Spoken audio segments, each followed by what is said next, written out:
Well. Post-June 1st action finally begins.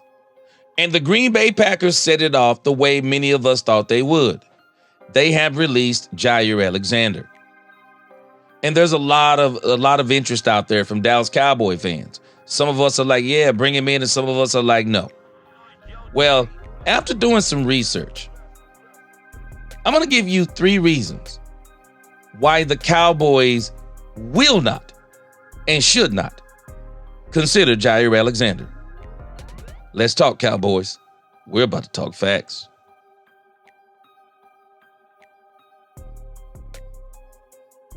Welcome, Cowboy fans and Cowboy haters alike. I'm the G, and I'm the host of Let's Talk Cowboys, where we talk facts. And if you like this video, don't forget at the end to please like, share, subscribe, hit that notification bell so you know the next time we post another video or go live. And if you haven't become a channel member or subscriber yet, please do.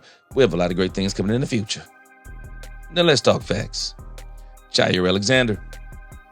I do believe that people have visions of sugar plums dancing in their head as it applies to one Jaire Alexander. Because there was once upon a time in this league, I mean, from around 2018 to 2022, man, Jaire Alexander was probably what you would call a premier, and I mean a premier corner in this league. But since 2022, Jaire Alexander hasn't even been a shell of himself. I mean, he's only played 14 games in 2 seasons. Explain to me again, why would the Cowboys want to go get Jaire Alexander? I'm going to give you 3 reasons why the Cowboys absolutely should not be looking at Jaire Alexander. So I want to look at Jaire Alexander's past contract because now, of course, he's released. In 2022, he signed an $84 million extension, and then in 2023, that extension was reworked. And when you look at this, in 2025 and 2026, he was supposed to get his base salaries $16 million and $18 million respectively. Well, I'm pretty sure he's not trying to play for anybody less than probably around $9 to $10 million. I really want to see what the demand for him is on the market and what him and his camp are going to be asking for. But there is no way, if I'm the Dallas Cowboys, I'm not paying him 10, 9, 8, 7, 6, 5, 4. I'm not doing it. I'm not even renting Jaire Alexander based on dreams of what he used to be. Because I'm telling y'all now, this man absolutely robbed the Green Bay Packers. He got that extension in 2022. This man, you don't believe he robbed him? Let me give you reason number 2 why the Dallas Cowboys should pass on Jaire Alexander. So this is Jaire Alexander right here. This is the second reason why the Cowboys should just pass on Jaire Alexander. I think people have visions of sugar plums dancing in their head about the 2018 through 2022 Jaire Alexander. But in the last 2 seasons, this man has played 14 games. And in those 14 games, he has not looked that good. He hasn't. He has not looked that good. 2018 through 2022, you just look, and I mean, this dude was really, really nice. He was nice. I mean, he had He's had 2 Pro Bowls in 5 years, 2018 through 2022, 2 Pro Bowls, and it looks like 2 All-Pros. I mean, again, I think we're looking at saying, I think a lot of us are looking at this thinking, this is the Jaire Alexander that we're going to get. Well, I'm looking at his last 2 years. Because whenever teams release players, I'm always like, okay, why did they release him? Okay, so let me think. If it's injury, I'm concerned. If it's a lack of play, I'm concerned. Actually, if it's money, I'm not as concerned. Because I understand it's a business and teams let go of players because of the money. And so they're like, hey, we can't pay him, but he's still a great player. Well, he doesn't fit the last one. He's got injury issues and a lack of his play has declined on account of those injuries, and he's only 28 years old. Look at his 2023. 7 games. He had 27 combined tackles, 23 solo, 4 assists, 1 tackle for loss. Okay, maybe to get better in 2024. Really? 7 games started. 16 combined tackles, 15 solo, 1 assisted. So tell me again. Tell me again. Tell me again, why would we want Jaire Alexander? Based on 2018 through 2022? So we're going to ignore 23 and 24. And also, when you look at his injuries, this is reason number 3. The reason why he's missing those 14 games are injuries. I want you to look at his injuries. And I want to start with 2022.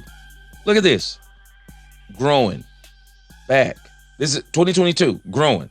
Started in 2023 where it really kind of got chronic. Look. Back. Back. Back. Back. Back. Shoulder. Shoulder. I mean, look at all the games.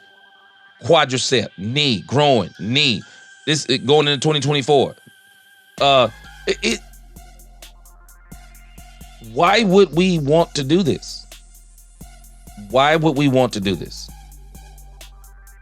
This guy's injury history is incredible. I mean, just look at this. I mean, detailed injury history. 2021 missed 13 games with a shoulder injury.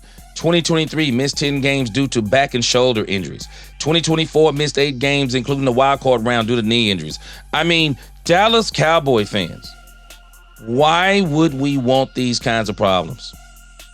Why would we want these kind of problems? What are we talking about? Because the question becomes, well, how much are we talking? How much money are we talking in the process? Are we talking him coming in, league minimum deal,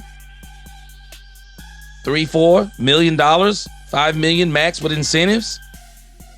There's no way I'm getting close to 10. I'm not getting close to 10 with Jaire Alexander. I'm not getting close. I know a lot of Cowboy fans, Cowboy content creators. I love you all. I know some of you are going to disagree with this. Why? I'm not doing it. Why do we have to keep bringing in these types of players?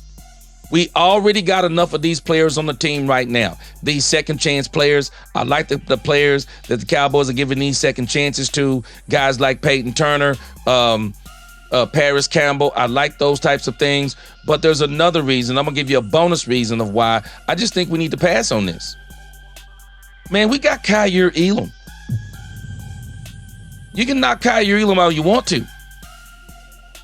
But Jaire Elam is one of those players that kind of got a little bit of an injury with the Buffalo Bills. The guy who they drafted the same year that was playing with him, he really turned it on, and their other DBs kind of turned it on, and he kind of got lost in the sauce.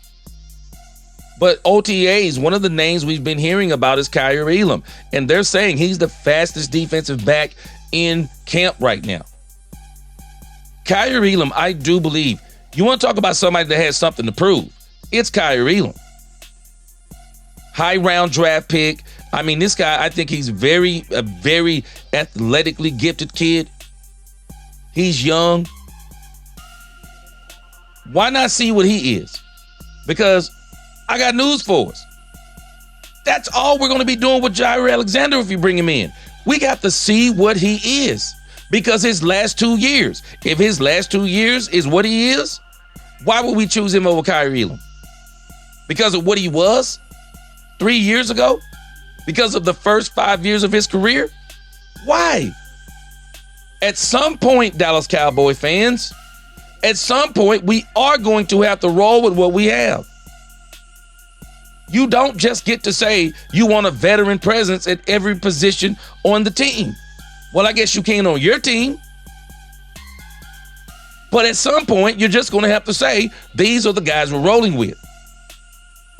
And with the way the season goes, man, you can always bring in veteran guys. You can always bring them in. You don't have to have them on the team immediately. The veteran guys, They've been around long enough, especially some of them, that they don't have to go through training camps and all that stuff. They can come right in and perform.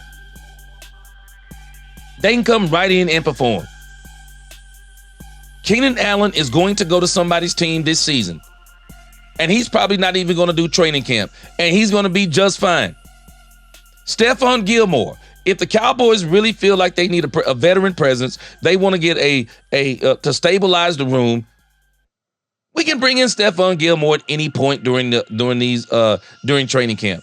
Even after training camp, we can bring in Stephon Gilmore. But this thing with Jaire Alexander, I do not understand why we would even want any part of this. Only conversation I need to have is, what's the asking price? That's the only one I need to know. Because if it's anything above $4 or $5 million with an incentive-laden deal, especially based on per game, I'm not even concerned or even talking about what this man was 2018 through 2022. I think Janet Jackson said it best. What have you done for me lately? Y'all tell me what you think. I know some of you are going to agree and some of you are not going to agree. Please tell me in the comments. And we will be talking about this today on Let's Talk Cowboys when we go live at 4:30. Y'all tell me what you think. Like, share, subscribe, hit that notification bell. Until the next time, DC4L, God bless. Let's Talk Cowboys, where we talk facts. Peace.